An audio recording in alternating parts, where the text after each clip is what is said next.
Saya kini berada di perbukitan di mana satu daerah kependetaan yang baru diwujudkan di dalam SD Mission Sabah, yaitu daerah Gaya Ratau. Assalamualaikum kepada Anda semua saudara yang dikasihi di dalam Yesus Kristus. Sabat ini sabat yang ke-8 di triwulan yang ketiga tahun 2022. Terima kasih buat saudara seiman kerana sudi bersama dengan siaran rohani ini, Pamasi Media. Pamasi Media, Bulus Church, reach the world. Siapkan hatiku Tuhan untuk dengar firman-Mu saat ini. Sujud menyembah-Mu Tuhan, masuk hadirat-Mu saat ini. Surahkan urapan-Mu Tuhan bagi jemaat-Mu saat ini. Ku siapkan hatiku Tuhan untuk dengar firman-Mu.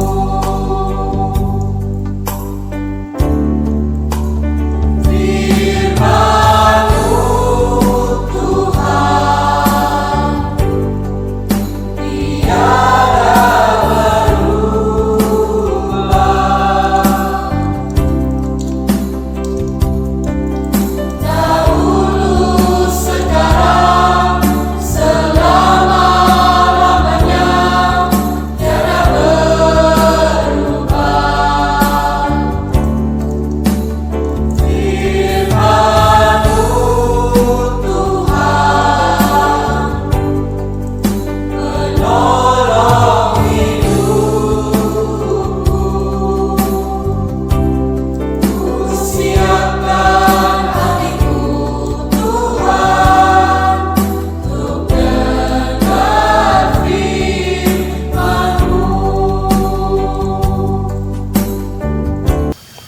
Sabat yang ke-8. Sekali lagi saya mengucapkan selamat hari Sabat buat saudara seiman.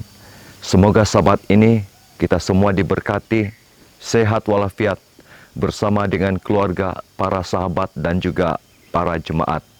Buat saudara dan saudari yang sedang sakit, saya mendoakan agar Anda semua akan sembuh. Tuhan senantiasa menyertai kita satu persatu.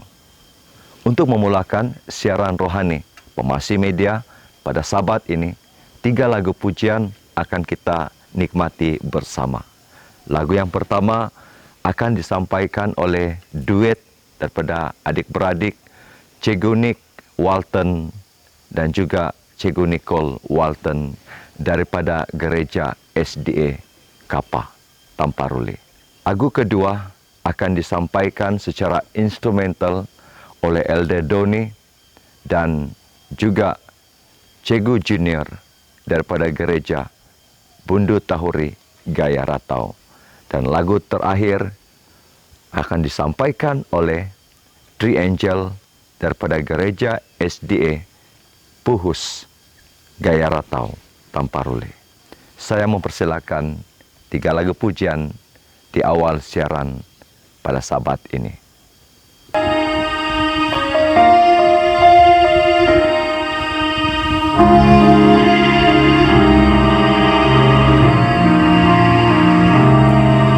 Waktu Tuhan bukan waktu kita. Jangan sesali keadaannya. Untuk semua pada waktu Tuhan.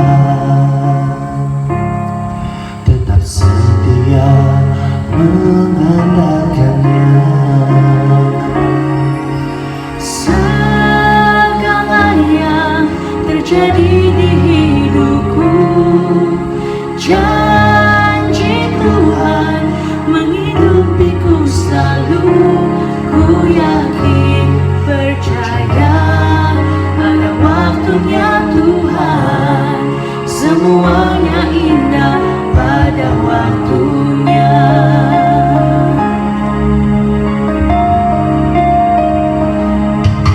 Waktu Tuhan bukan waktu kita. Jangan sesali keadaannya.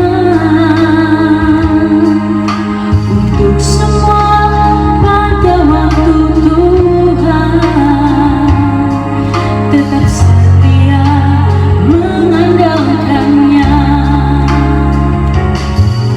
Segala yang terjadi di hidupku, janji Tuhan menghidupiku selalu.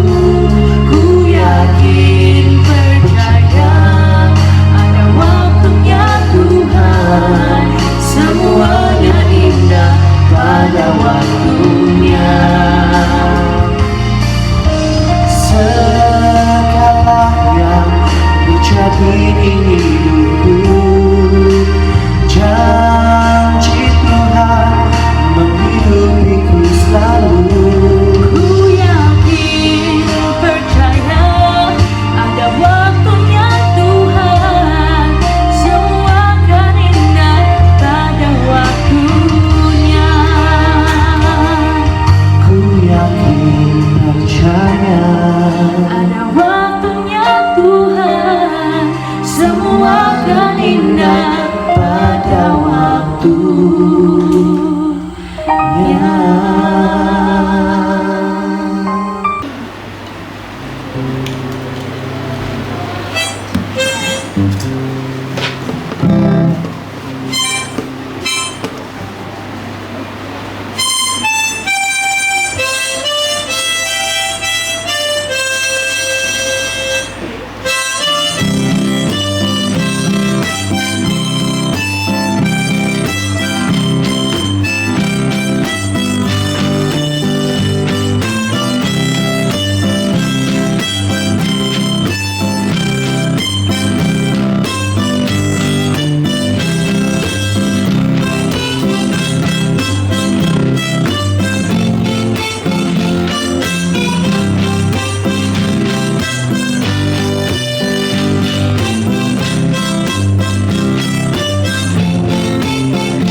So today kami akan mempersembahkan sebuah lagu yang bertajuk Apabila Damai. Apabila damai perjalananku, atau ombak keras memalu, apapun nasibku, aku berseru, baiklah, baiklah bagiku. Baiklah, baiklah jiwaku, baiklah, baiklah bagiku. Meskipun si jahat menggoda aku, percaya ku tetap teguh, karena Yesus akan datang membantu, darahnya tertumpah bagiku. Baiklah, baiklah jiwaku, baiklah, baiklah bagiku. Segala dosaku ditanggung Yesus di atas kayu salibnya. Sekarang aku bebas oleh kuasanya. Pujilah Tuhan, hai jiwaku. Baiklah, baiklah jiwaku, baiklah, baiklah bagiku. Baiklah, baiklah bagiku.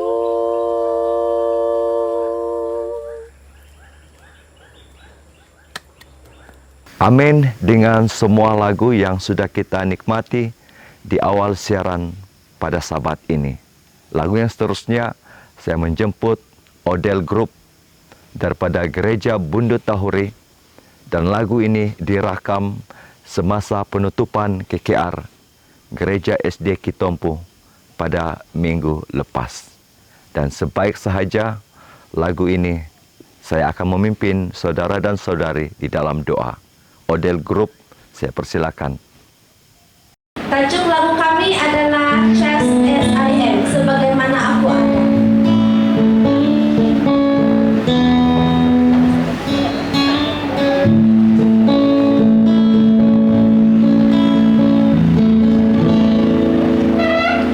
Just as I am without one plea, but then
Puji Tuhan, dengan lagu yang sudah kita nikmati sebentar tadi, mari kita berdoa pada saat ini.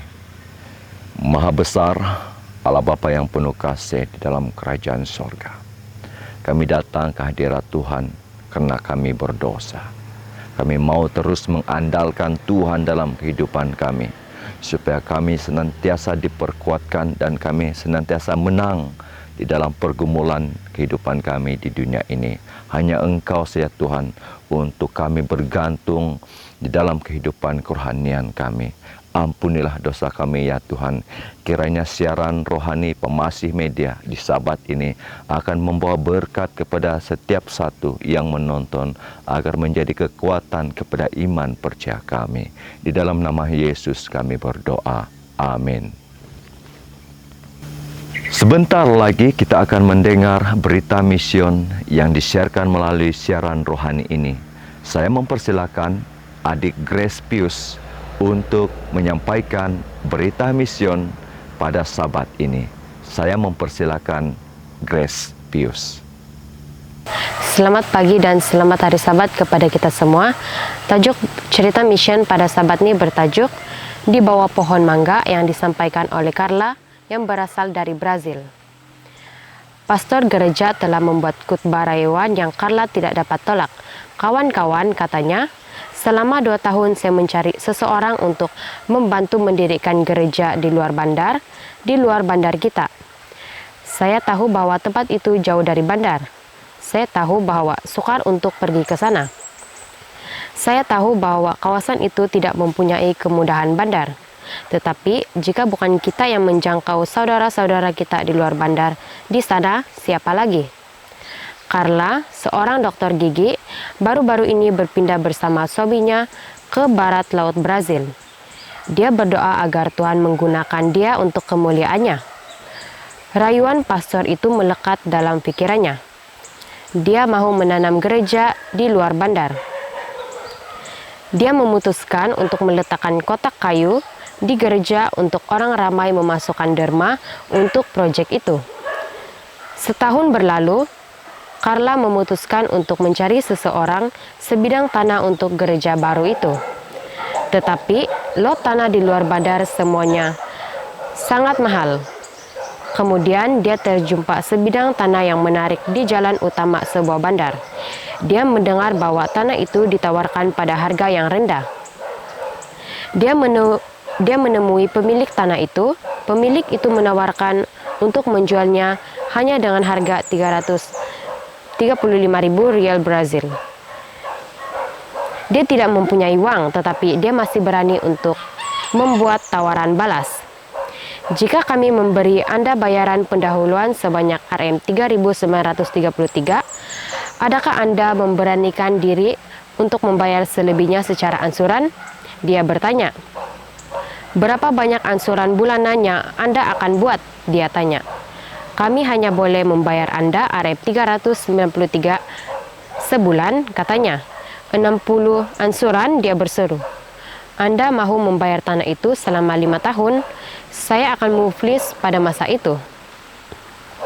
Tetapi pembelian tanah itu adalah untuk tujuan yang baik, kata Carla. Ia adalah untuk membina sebuah gereja. Anda akan membantu membina rumah untuk Tuhan. Pernahkah Anda membina rumah untuk Tuhan? Pemilik tanah itu mengakui bahwa dia tidak melakukannya. Nah, inilah peluang Anda, kata Carla. Dia bersetuju untuk menjual tanah itu. Tetapi, Carla masih perlu mencari 5.000 rial untuk bayaran pendahuluan. Dia meminta bantuan para anggota gereja dan berjaya mengumpul RM2.135 pada masa dia perlu membuat pembayaran pertama. Tetapi dia masih memerlukan 2.300 rial. Kemudian dia teringat kotak kayu yang dia letakkan di gereja untuk derma. Dia membukanya dan mendapati tepat 2.300 di dalamnya. Dia membuat bayaran pertama. Selepas itu, Carla membuat bayaran setiap bulan sehingga lupa kiraan berapa banyak bayaran yang telah dibuat. Setahun berlalu, 2 tahun, pada tahun ketiga, dia memutuskan untuk membuat doa yang berani kepada Tuhan. Ya Tuhan, bolehkah Engkau membantu kami melunaskan hutang kami, supaya kami boleh mula beribadah di tanah itu 2 tahun lebih awal? Dia berdoa. Dia tidak memberitahu sesiapa tentang doanya, tetapi Tuhan mendengar. Daripada membuat 1 pembayaran setiap bulan, dia mula membuat 3, 4, dan juga 5. Setiap bulan dia bertanya kepada istri pemilik tanah itu yang membuat catatan hutang itu, berapa banyakkah bayaran yang masih tinggal? Mengikut pengiraan Carla, hutang itu akan habis dibayar menjelang September tahun ini. September akhirnya tiba. Pastor merekam video Carla menyerahkan pembayaran terakhir. Hak milik hartanah yang diberikan tidak lama lagi.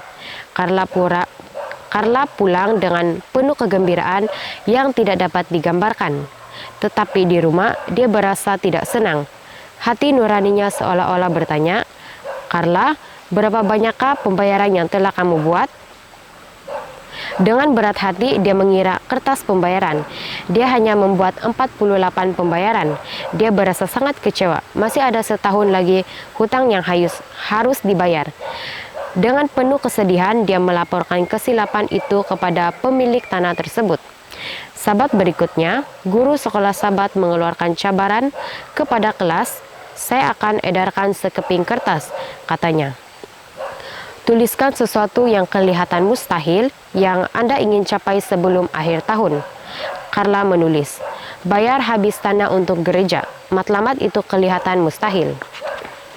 Tetapi pada bulan Oktober, dia berjaya membuat pembayaran yang kelima. Pada bulan November, dia membuat 4, dan pada bulan Desember dia membuat 3 yang terakhir. Para anggota gereja meraihkan pembayaran akhir pembelian tanah tersebut pada 19 Desember. Hari ini, 20 anggota gereja menghadiri kebaktian setiap Sabat di tempat yang mereka panggil gereja di bawah pohon mangga. Mereka berkumpul di bawah naungan pohon mangga sementara bangunan gereja sedang dalam pembinaan berhampiran. Carla berkata, "Kita mengasihi Tuhan kita yang boleh melakukan semua perkara dengan sepenuh hati kita." Sebahagian daripada persembahan Sabat ke-13 kuartal ini akan membantu mendirikan 4 lagi gereja baru di Brazil. Terima kasih kerana merancang untuk memberikan persembahan dengan murah hati pada 24 November.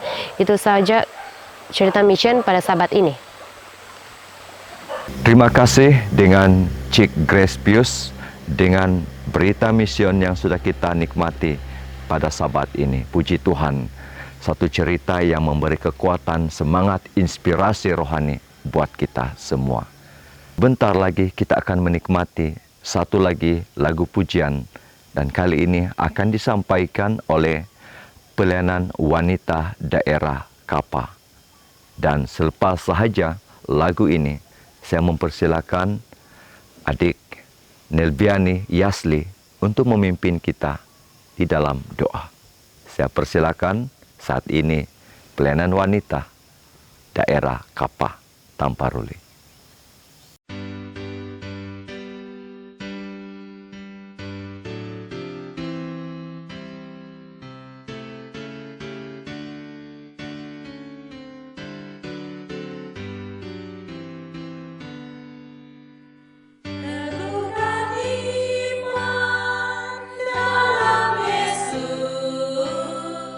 Walaupun hidup dalam susah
Mari kita lipat tangan dan tunduk kepala, saya pimpin dalam doa.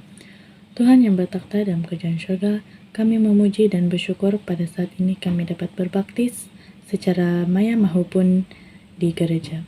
Tuhan, sebentar nanti kami akan mendengar firman-Mu yang akan disampaikan oleh Pastor Melvin. Biarlah firman yang akan disampaikannya itu sesuai bekerja dengan kehendak-Mu. Buat kami jemaat-Mu ya Tuhan, bukalah pikiran dan hati kami untuk menerima firman yang akan disampaikan sebentar nanti. Tuhan, ini saja doa kami, semua ini saya serahkan dalam nama Yesus Kristus, Juru Selamat dan Penebus kami semua. Kami mengucap syukur, amin. Saudara dan saudari, siapakah pembicara kita pada Sabat ini? Dan saya senang untuk memperkenalkan serba sedikit biodata tentang pengkhotbah kita di Sabat ini. Dan nama penuh pembicara kita adalah Mahendra alias Marvin bin Marakus. Bapaknya berasal daripada Kampung Rugading Kiulu, manakala ibunya berasal daripada Mantanau, Kota Belud. Dan beliau dilahirkan dan membesar di Sandakan. Dan anggotaan pembicara kita pada Sabat ini dibaptiskan pada tahun 2004 di gereja Seventh-day Adventist Georgetown, Pulau Pinang. Dan pada saat ini pembicara kita sedang melayani daerah kependetaan Lahadatu. Saya memperkenalkan Pastor Marvin untuk pembicara Sabat ini. Saya persilakan.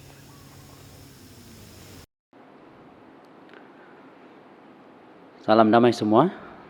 Salam menikmati Sabat, hari peringatan di mana Tuhanlah yang telah mencipta langit dan bumi serta semua isinya. Dimanapun Anda berada dan menonton khotbah kali ini adalah menjadi harapan kami sekeluarga agar Sabat ini juga sama seperti Sabat-Sabat yang lalu menjadi hari kenikmatan bagi kita semua. Saya mengambil kesempatan hari ini untuk mengucapkan ribuan terima kasih kepada Pamasi Media yang sudah mengundang saya untuk menjadi saluran berkat kepada semua penonton melalui pelayanan khotbah. Doa dan harapan saya semoga khotbah ini akan menjadi pendorong, pemberi semangat untuk meneruskan kehidupan Injil, walaupun mungkin pada ketika ini ada di antara kita yang sedang berduka, menderita, keliru, dan sebagainya. Saya lebih dikenali sebagai Pastor Marvin dan saya melayani di daerah Lahadatu. Di sini ada 2 gereja dan cabang sekolah Sabat yang saya layani. Dahulu saya pernah melayani sebagai misionari dan juga guru Alkitab di Kedah dan Johor. Dan saya telah berpindah melayani di bawah naungan misi Sabah pada tahun 2009 hingga 2014. Di Telipuk sebagai Global Missionary Pioneer. Habis kontrak saya diambil sebagai pembantu pastor daerah Sandakan dan pada tahun 2018 hingga 2021 saya menyambung hingga tamat pengajian dalam bidang teologi di Asia Pacific International University AIU Thailand. Syukur kepada Tuhan sebab Dia telah memanggil saya masuk kembali di dalam penginjilan pada bulan Mac lalu dan Mission Sabah telah menghantar saya bertugas di daerah Lahadatu, menggantikan tempat Pastor Solyun di mana beliau telah dipindahkan ke daerah Kapak. Syukur kepada Tuhan sebab anggota gereja kita di tempat ini semuanya setia kepada Tuhan. Mereka rajin dan sentiasa bersedia untuk melayani Injil. Saya harap kita semua sudah bersedia untuk menikmati Injil melalui khotbah. Mari kita berdoa. Ya Tuhan Bapa di surga, terima kasih Tuhan atas kesempatan untuk menikmati berkat Tuhan melalui khotbah yang akan kami kongsikan, dengarkan sebentar lagi. Kami ingin memberi hati kami, pikiran kami, fokus kami kepada khotbah pada hari ini. Biarlah khotbah pada hari ini juga sama seperti khotbah-khotbah yang sudah berlalu, akan menjadi kekuatan iman kami kepada Tuhan Yesus Kristus. Terima kasih Tuhan, Engkau mendengar doa kami. Roh Kudus-Mu sudah berada di sisi kami, memelihara kami, sehingga kami semua disatukan di dalam berkat nikmat Sabat pada hari ini. Kami persembahkan doa ini dikuasai oleh Roh Kudus Tuhan dalam nama Yesus Kristus. Kita berdoa. Amin. Baiklah saudara-saudari, kita mulakan pelajaran kita pada hari ini. Tajuk pelajaran pada hari ini saudara-saudari, saya memilih satu khotbah saya yang paling saya suka, yang bertajuk Alfa dan Omega. Nah, khotbah ini banyak kali sudah saya kongsikan di mana-mana tempat yang saya pergi. Ini antara khotbah yang akan saya kongsikan, sebab saya ingin supaya biarlah khotbah ini menjadi pengharapan bagi kita semua. Sementara kita hidup di akhir zaman ini, bertarung, berhadapan dengan pelbagai cabaran. Sama ada cabaran pemikiran, cabaran untuk membuat keputusan, cabaran-cabaran iman, sehingga mungkin membuatkan kita berpikir dua kali. Bagaimanakah iman kita pada ketika ini? Alfa dan Omega. Jadi khotbah ini diambil melalui satu buku Alkitab, dari Kejadian hingga ke Wahyu. Dan inilah hasilnya, di mana ayat diambil melalui buku Wahyu 1 ayat 8 yang berbunyi, Aku adalah Alfa dan Omega, firman Tuhan Allah, yang ada dan yang sudah ada dan yang akan datang, yang Maha Kuasa. Ya, saudara dan saudari, saya yakin kita semua sudah pernah mendengar Alfa dan Omega. Apa benda ini? Apa dua ini? Adakah dia sejenis vitamin ataupun dia sekadar perkataan yang lain? Tapi saya yakin kita tahu bahwa Alfa dan Omega adalah salah satu huruf di dalam alfabet di dalam tulisan Yunani. Ya, perbezaan tulisan Yunani dengan alfabet Sabahan ataupun Malaysia yang kita gunakan adalah Yunani terdapat 24 huruf, dan kita pula yang kita biasa gunakan, alfabet kita mempunyai 26 huruf. Jadi di dalam sebenarnya perkataan Alfa dan Omega ini adalah sama seperti kalau kita sebut di dalam alfabet kita adalah E dan Z ataupun Z. Jadi di dalam tulisan Yunani dia ditulis sebagai E, Alfa dan Omega. Apa saja yang bezanya ini adalah Alfa itu bunyinya A, Omega ini dia bukan Z, dia bukan Z, dia berbunyi O, Omega. Ya. Jadi saudara-saudari, secara ringkasnya Yesus apabila dia mengatakan aku adalah Alfa dan Omega, dia meletakkan dirinya sebagai yang awal dan yang akhir. Huruf itu ya. Setiap jenis alfabet dia ada permulaan dan ada penghabisannya. Awalannya tidak dapat ditambah, penghabisan juga tidak dapat ditambah. Kalau dia bermula dari E, maka E lah mulanya, dan berakhir dengan Z, maka Z lah akhirnya. Tidak ada lagi Z dan kita boleh tambah lagi kepada Zu, Ziza, tidak dapat. Itulah yang sudah ditetapkan di dalam alfabet. Begitu juga dengan apabila Tuhan mengambil ini sebagai dirinya, aku adalah Alfa dan Omega, ia menandakan, memberi maksud bahwa Alfa dan Omega adalah miliknya. Nah, saudara-saudari, dia adalah yang awal dan yang akhir. Nah, banyak perkara yang boleh kita pelajari melalui apa yang dikatakan oleh Yesus apabila dia mengatakan aku adalah Alfa dan Omega, yang awal dan yang akhir. Mungkin salah satunya daripadanya adalah Apabila dia mengatakan yang awal dan yang akhir, dia adalah yang awal dan yang akhir. Dia maksudkan bahwa jikalau tidak ada dia, tidak ada yang akan ada awal dan tidak akan ada yang akhir. Maksudnya tiadalah, habis. Tiada yang ada. Ya. Jadi kita bersyukur apabila Yesus mengatakan aku adalah Alfa dan Omega, dia mengatakan demikian bahwa oleh kerana ada awalnya itu, maka dialah yang berkuasa untuk ada akhirnya. Jikalau hidup kita ini bermula dengan Tuhan, maka Tuhan berkuasa sama ada untuk akhir hidup kita. Ya. Syukur sebab kalau Tuhan berkuasa ke atas awal hidup kita hingga akhirnya, bermakna kita ini adalah milik Tuhan. Jadi apabila Yesus mengatakan aku adalah Alfa dan Omega, dia mengatakan bahwa awal dunia ini hingga akhir dunia ini adalah miliknya, di dalam tangan kuasanya. Ini tidak bermaksud bahwa di pertengahan itu tidak ada kuasa Tuhan, tetapi Tuhan selalu berkuasa di awal dan yang akhir. Ya.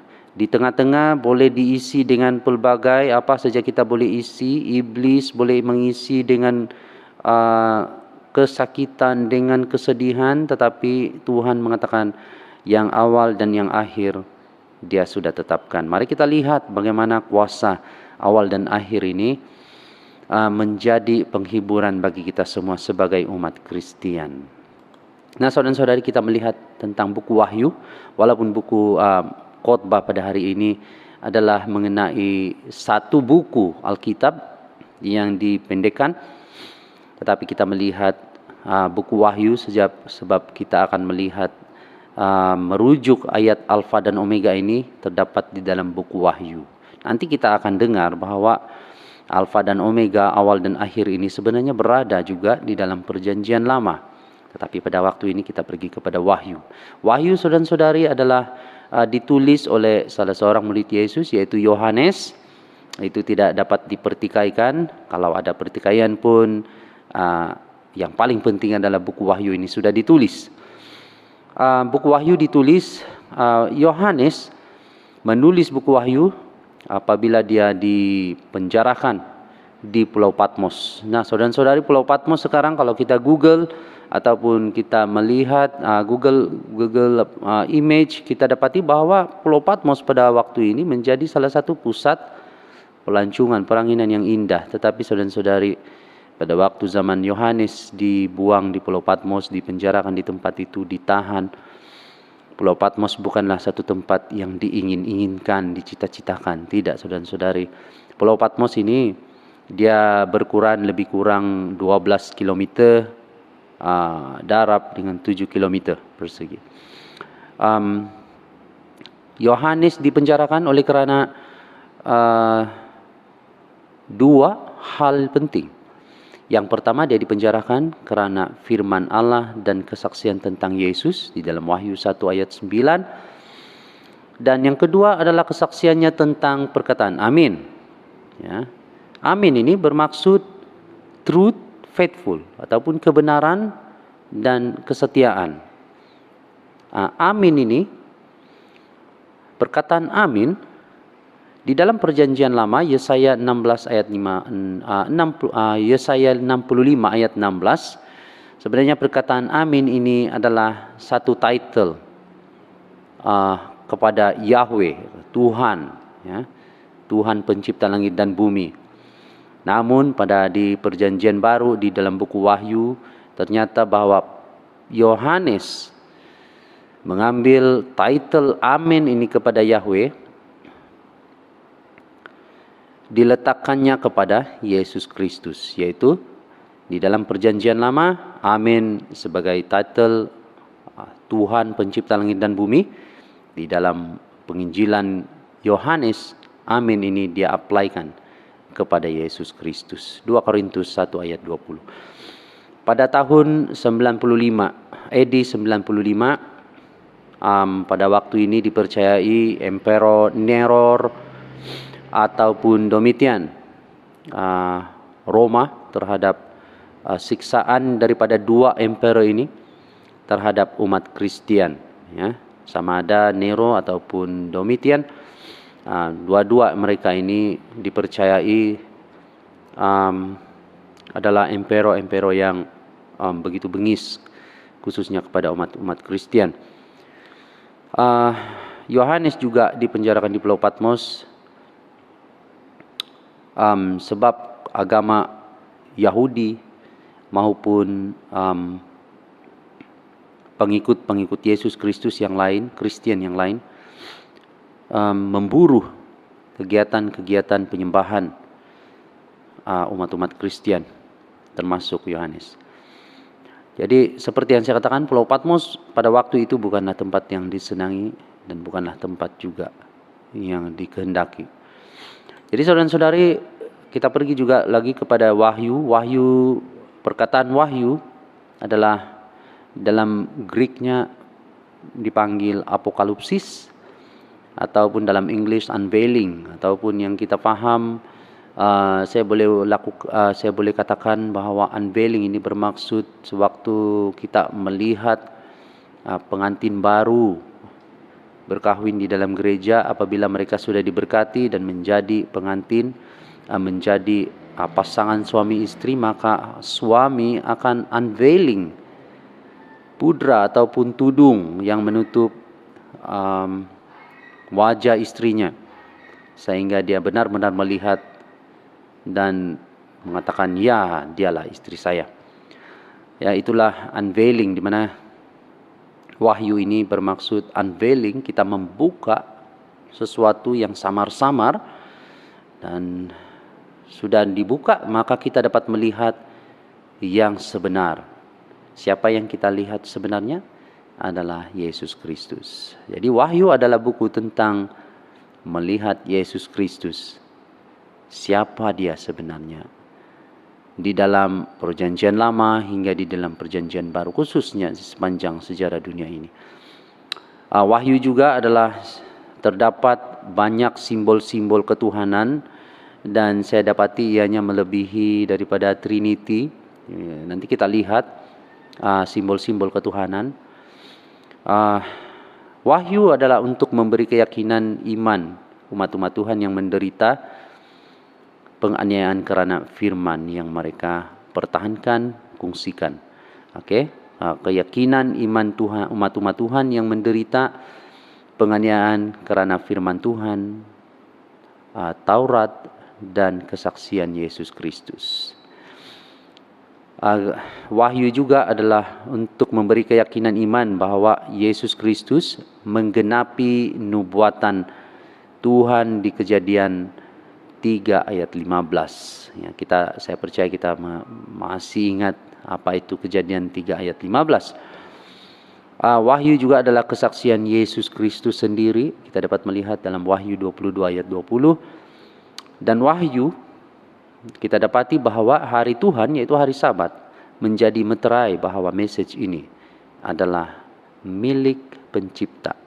Wahyu 1 ayat 10. Nah, saudara-saudari, boleh dikatakan kita pergi kepada simbol-simbol ketuhanan ataupun melihat siapakah Yesus Kristus di sepanjang sejarah, khususnya Alkitab di dalam perjanjian lama dan perjanjian baru, sejak Kejadian hingga kepada buku Wahyu. Kita dapat melihat bahwa terdapat lebih kurang 1, 2, 3, 4, 5, 6, 7, 8, 9, 10, 11, 12, 13. Terdapat lebih kurang 25 gambaran ataupun simbol yang menjadi simbol, gambaran tentang siapa Yesus Kristus di dalam Alkitab maupun di dalam sejarah manusia, sejarah dunia ini. Kita dapati bahwa Yesus adalah Kristus. Kita dapati di dalam Wahyu 22 ayat 20 dan 21 bahwa Kristus adalah Tuhan. Dia adalah saksi yang setia. Kita dapat melihat bahwa dia adalah yang pertama bangkit. Dapat kita lihat bahwa dia yang awal dan yang akhir. Dia adalah yang setia dan benar. Dia adalah firman Tuhan. Dia adalah Mesias, dia adalah putra Fajar. Kita dapat melihat dia juga sebagai singa Yehuda. Banyak ini saudara-saudari, terdapat lebih kurang 25-26. Kita melihat Yesus di dalam buku Wahyu. Jadi saudara-saudari, saya ingin kongsikan sebelum kita pergi kepada Alfa dan Omega, kita juga melihat bahwa Alfa dan Omega ini, yang awal dan yang akhir ini, dapat kita lihat melalui keunikan Alkitab yang kita miliki. Nah, bukan Alkitab yang kita miliki ini bukanlah buku yang sembarangan, saudara-saudari. Kita dapat melihat salah satunya keunikan Alkitab. Jikalau kita sadar ataupun kita tahu bahwa Alkitab kita ini bermula dengan langit dan bumi yang baru dan diakhiri juga dengan langit dan bumi yang baru. Ya. Di dalam buku Kejadian 1 diawali dengan sejarah penciptaan, di mana akhirnya siaplah langit dan bumi yang baru. Dan kita dapat melihat di dalam buku Wahyu 22 yang terakhir, kita dapat melihat bahwa ia juga adalah mengatakan tentang langit dan bumi yang baru. Di dalam Kejadian 2 kita dapati umat Tuhan, yaitu Adam dan Hawa. Begitu juga di dalam Wahyu 21 kita dapati cerita ataupun satu perkara yang Tuhan perlihatkan kepada Yohanes tentang umat-umat Tuhan. Di dalam Kejadian 3 dosa muncul, ular dihukum. Di dalam Alkitab Wahyu juga, di dalam Wahyu 20 kita dapat melihat satu penyebab dosa dan iblis, pengikut-pengikutnya juga dihukum. Itulah keunikan Alkitab kita, saudara-saudari. Tuhan Yesus katakan, aku adalah Alfa dan Omega, di mana dia memberitahu kita pada slide ini adalah tentang dia di dalam langit dan bumi yang baru. Di dalam Kejadian 1 dia juga adalah Tuhan yang menyediakan langit dan bumi yang baru di dalam Wahyu 22. Namun saudara-saudari, kadangkala apabila Yesus mengatakan aku adalah Alfa dan Omega, sebenarnya ayat ini ramai juga yang tidak setuju dengan ayat ini. Dan pastinya dianya bukan Kristen, di mana mereka mempersoalkan bahwa apabila Yesus mengatakan aku adalah Alfa dan Omega, yang awal dan yang akhir, ramai orang menafikan bahwa ini bukan Yesus, ya. Dia yang mengatakan ini bukan Yesus. Tetapi saudara-saudari, perkataan ataupun ayat yang awal dan yang akhir, Alfa dan Omega, 3 kali ayat ini diulang di dalam buku Wahyu. Yang menariknya adalah di tengah-tengah, ya.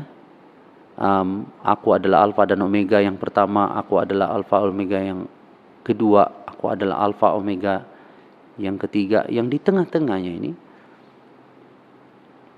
ianya berbunyi lain sedikit, yaitu aku adalah yang awal dan yang akhir, yang hidup telah mati, namun lihatlah aku hidup lagi. Jadi saudara-saudari, ini adalah secara terang membawa kita melihat bahwa yang menyebutkan, Tuhan yang menyebutkan dirinya sebagai yang awal dan yang akhir adalah Yesus Kristus. Apabila dia mengatakan yang hidup, yang telah mati, namun lihatlah aku hidup. Wah, luar biasa saudara-saudari, ya. Tetapi saudara-saudari, ada satu entiti yang juga ingin menyamai Tuhan Yesus Kristus sejak dari awal hingga juga akhir dunia ini. Siapa itu? Kita sudah tahu. Dia adalah si ular, si iblis. Ya. Kita dapat melihat bahwa di dalam Wahyu 12 ayat 17 dia juga terlibat di dalam menyerang sejak awal hingga akhir dunia ini. Wahyu 12 ayat 17 mengatakan bahwa lalu marahlah naga itu kepada perempuan lalu memerangi keturunannya. Nah, saudara-saudari, ini adalah memperlihatkan kita bahwa si iblis ini, naga ini, ular ini, dia sudah memburu ataupun sudah mengganggu gugat, menyiksa. Dia juga terlibat di dalam apa saja kesusahan yang dialami oleh umat-umat Tuhan sejak di buku Kejadian hingga akhirnya dunia ini di buku Wahyu, ya. Kalau kita dapat lihat dalam terjemahan Indonesia, yang menariknya adalah di dalam buku Kejadian kita dapati perkataan ular, ya. Kejadian 3 ada ular yang mengelirukan si Hawa. Dan di dalam buku Wahyu ular ini tidak dihapuskan, dia tidak diubah namanya, dia masih dipanggil ular. Tetapi di dalam terjemahan Indonesia yang menariknya dipanggil ular tua. Nampaknya ular di dalam buku Kejadian ini terlibat di sepanjang zaman juga, dan sehingga di akhirnya dia masih lagi ular, namun dikatakan di dalam buku Wahyu dia sudah tua, ular tua, ya. Siapakah dia? Dia adalah iblis, dia adalah pembunuh, dia adalah pendusta di dalam Yohanes 8 ayat 44. Nah, saudara-saudari, kita dapat melihat bahwa naga ini marah kepada perempuan. Perempuan ini adalah di dalam perjanjian lama kita dapat melihat perempuan ini sementara on the way ataupun dalam perjalanan menuju kepada kelahiran Yesus Kristus. Di dalam perempuan ini kita dapati bahwa ada Adam dan Hawa, ada 7 orang yang saya boleh katakan sebagai tokoh-tokoh Alkitab, dari Adam hingga Yosua. Kita dapati bahwa ada hukum Taurat di sepanjang zaman perempuan yang dimaksudkan ini, dan di mana di bawah hukum Taurat inilah umat-umat Tuhan di dalam perjanjian lama diselamatkan, diampuni dosa-dosa mereka. Ya, hukum Taurat, jangan dipikir tentang 10 hukum saja, tetapi dia termasuk kepada hukum Taurat, yaitu hukum ataupun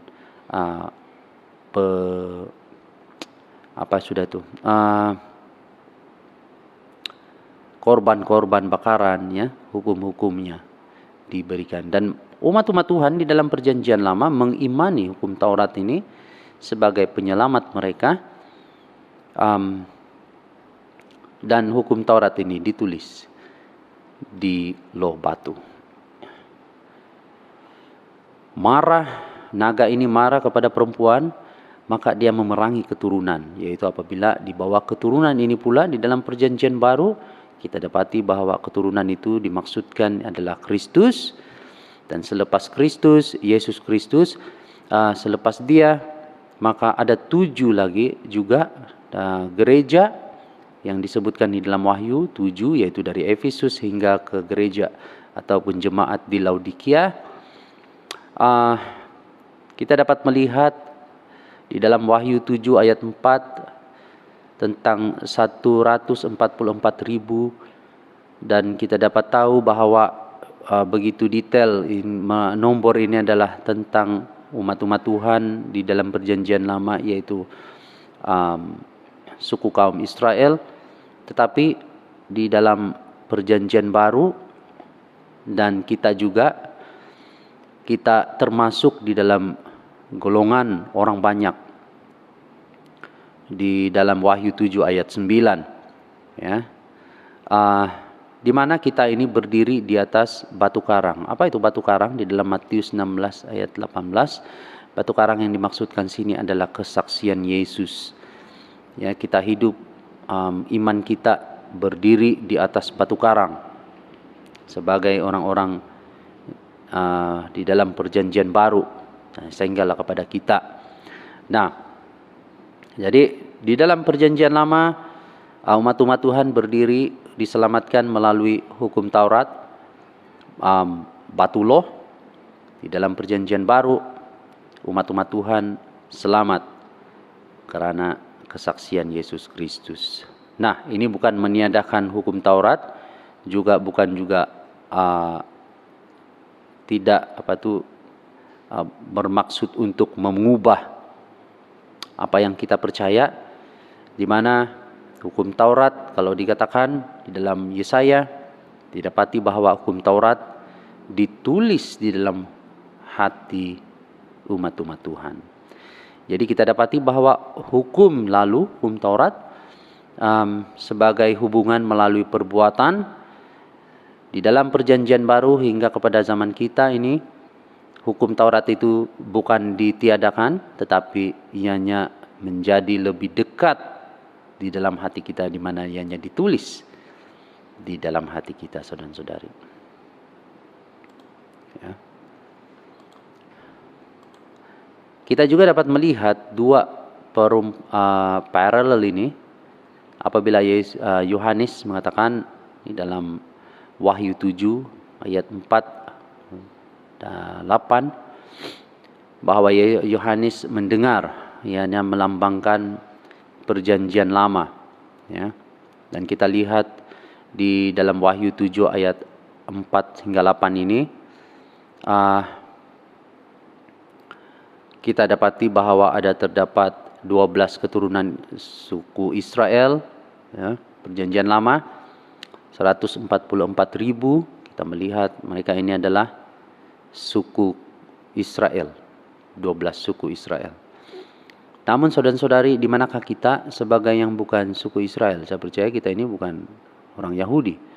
Ada kita ini orang Rumus, ada orang Dusun, ada orang Bisaya, ada orang bangsa, macam-macam bangsa, dan kita bukan orang Israel.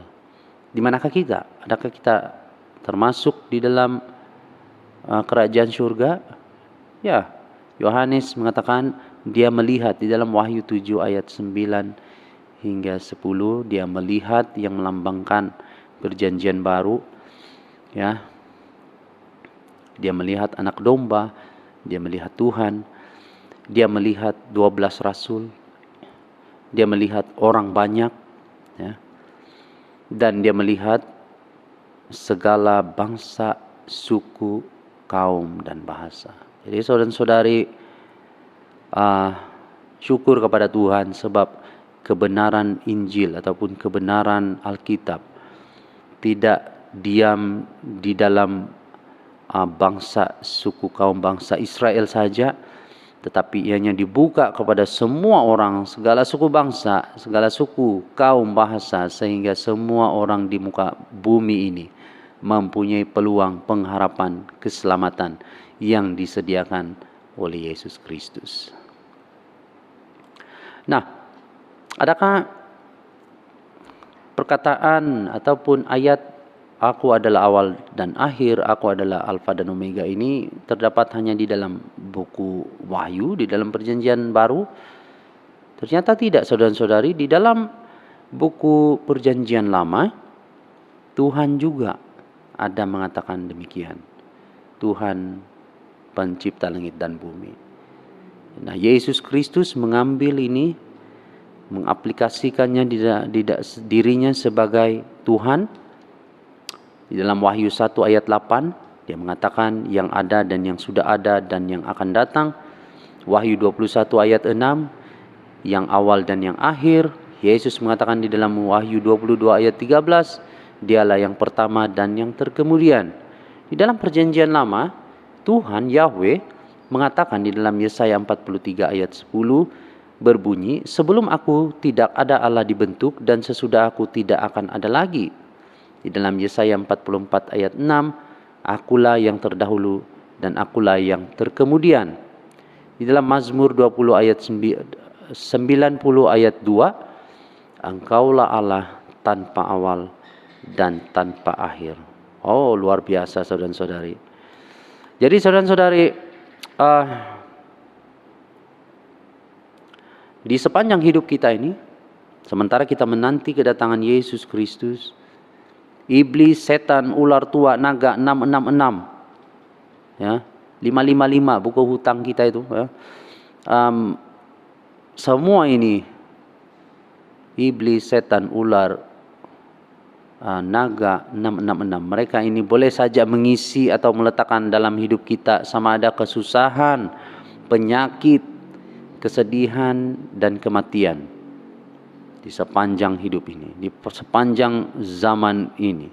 Tetapi saudara-saudari, Yesus mengatakan, Tuhan Yesus mengatakan, Aku adalah yang awal dan akhir. Dia mengatakan bahwa awal dan akhir sejarah dunia ini adalah miliknya. Apakah yang dia sudah sediakan di awal dan yang akhir? Dia sudah menyediakan langit dan bumi yang baru. Wah, luar biasa saudara-saudari. Inilah pengharapan saya saudara-saudari. Inilah yang selalu menjadi harapan saya apabila saya melihat berita-berita yang sedih, hal-hal umat-umat Tuhan ditimpa kecelakaan, musibah.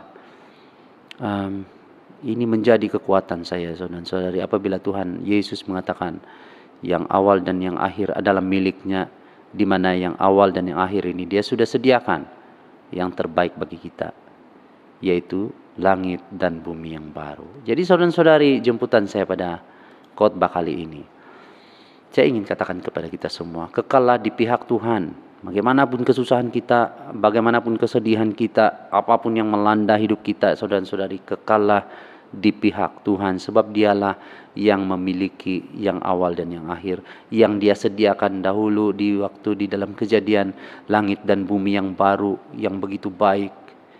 Di akhir dunia ini juga Tuhan menyediakan langit dan bumi yang baru, yang baik untuk kita saudara-saudari.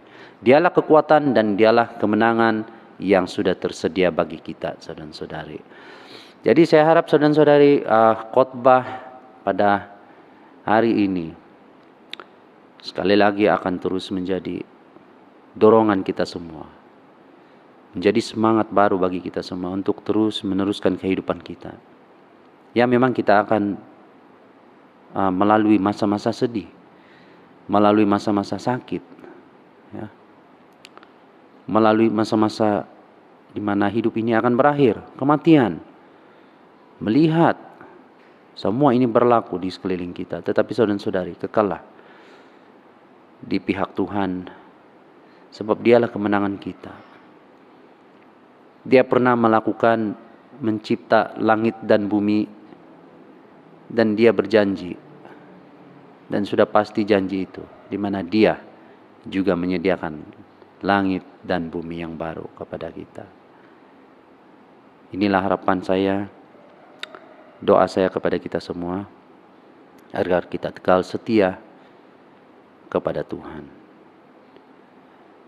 Setia saudara-saudari, perkataan setia adalah yang dimiliki oleh Tuhan. Tuhan itu setia saudara-saudari. Kalau kita yang mempunyai pengalaman, mempunyai kekasih, kita tahu apa itu perkataan setia. Setia bukanlah tentang kesempurnaan, tetapi setia ini selalunya dikaitkan dengan sentiasa menerima, sama ada di dalam kesempurnaan maupun di dalam ketidaksempurnaan. Itulah Tuhan kita saudara-saudari, Dia setia sewaktu kita sempurna, Dia tetap setia sewaktu kita tidak sempurna, sewaktu kita datang kepadanya, memohon kasih karunia kepadanya. Jadi saudara-saudari, inilah Tuhan kita, Tuhan yang luar biasa. Dia adalah Alfa dan Omega, yang awal dan yang akhir adalah miliknya. Dia mengatakan dia sudah mencipta langit dan bumi yang baru, dan akhirnya juga dia menyediakan langit dan bumi yang baru, supaya apabila dia datang nanti, dia akan mengambil kita, supaya di mana dia berada, kita juga berada di sana bersama dengan dia. Tuhan memberkati kita semua. Amin dan puji Tuhan. Khotbah yang bertajuk Alfa dan Omega. Tuhan adalah Alfa dan Omega. Kita akan terus bersandar kepada kekuasaan yang agung ini, memberi kekuatan kepada kita sehingga kita beroleh kehidupan yang kekal.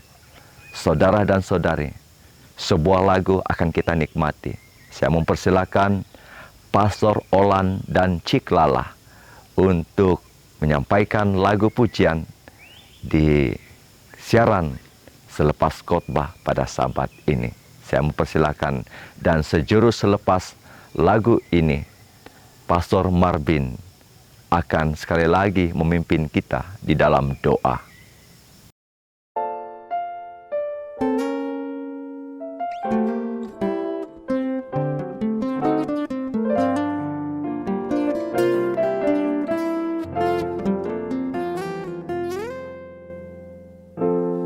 Firman-Mu ya dan amin, janji-Mu menopangku,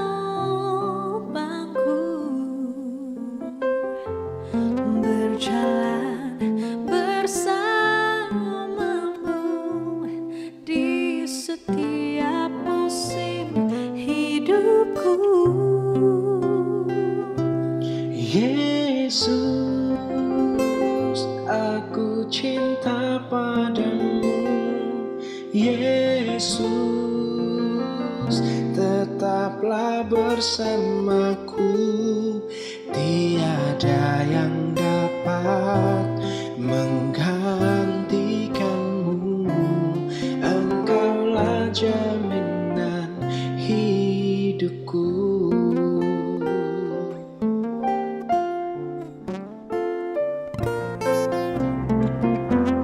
Firman-Mu ya dan amin, janji-Mu menopangku, Berjalan bersamaku di setiap musim hidupku. Yesus, aku cinta padamu. Yesus, tetaplah bersamaku. Tiada yang dapat menggantikanmu. Engkaulah jaminan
Kita berdoa. Ya Tuhan Bapa di surga, kami bersyukur, berterima kasih Tuhan. Sebab Engkau adalah Tuhan Alfa dan Omega, yang awal dan yang akhir. Kami dapat melihat Engkau, perbuatan tangan-Mu yang luar biasa ya Tuhan, di mana Engkau lah pencipta langit dan bumi yang baru di dalam buku Kejadian, dan Engkau jugalah Tuhan yang sudah pasti menyediakan bagi kami semua umat-umat Tuhan yang setia, yaitu langit dan bumi yang baru di dalam buku Wahyu 22. Terima kasih Tuhan atas kesetiaan Tuhan kepada kami semua, sehingga Tuhan sentiasa memelihara kami, menerima kami seadanya kami apabila kami datang kepada Tuhan memohon kasih karunia daripada Tuhan. Hamba memohon biarlah semua kami melalui khotbah ini akan menikmati Sabat hari ini dengan mengongsikan kabar gembira ini kepada semua orang. Kami minta semua ini Tuhan sempurnakan hanya dalam nama Yesus Kristus, Tuhan dan Juru Selamat kita semua. Amin. Tuhan memberkati kita semua. Sampai kita jumpa lagi di Sabat depan. Puji Tuhan, semoga apa yang kita nikmati di siaran ini akan menjadi kekuatan kepada iman percaya kita agar kita tetap setia sampai Maranatha. Sampai kita jumpa lagi di Sabat depan. Terima kasih buat Anda semua yang sudah membantu siaran rohani ini pada Sabat ini, juga pada Sabat-sabat yang sebelumnya. Semoga Tuhan senantiasa memberikan kekuatan kita, rohani kita, untuk terus berada di dalam ladang pelayanan di mana juga kita berada pada saat ini.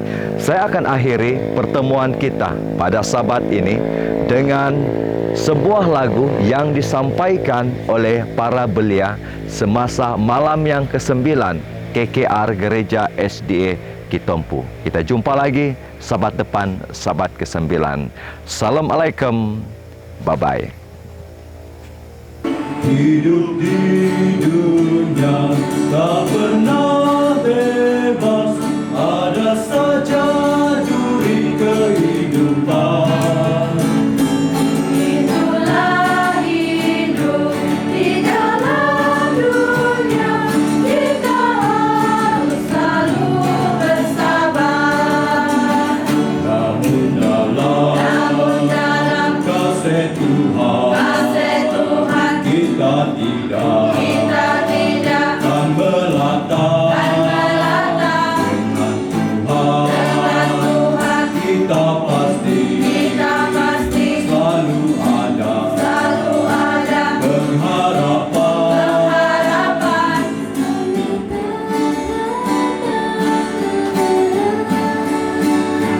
Menghadapi semua cobaan, karena Yesus selalu tolong, memberi aku kekuatan. Yakinlah pada Tuhan, Ia akan memberi kekuatan. Haraplah padanya, kita akan pasti menang. Tentulah kita tak selalu aman hidup dalam dunia ini. Tapi akan tiba, Yesus akan datang, kita akan diangkat ke surga. Bersabarlah, berimanlah dalam Tuhan dan firman-Nya.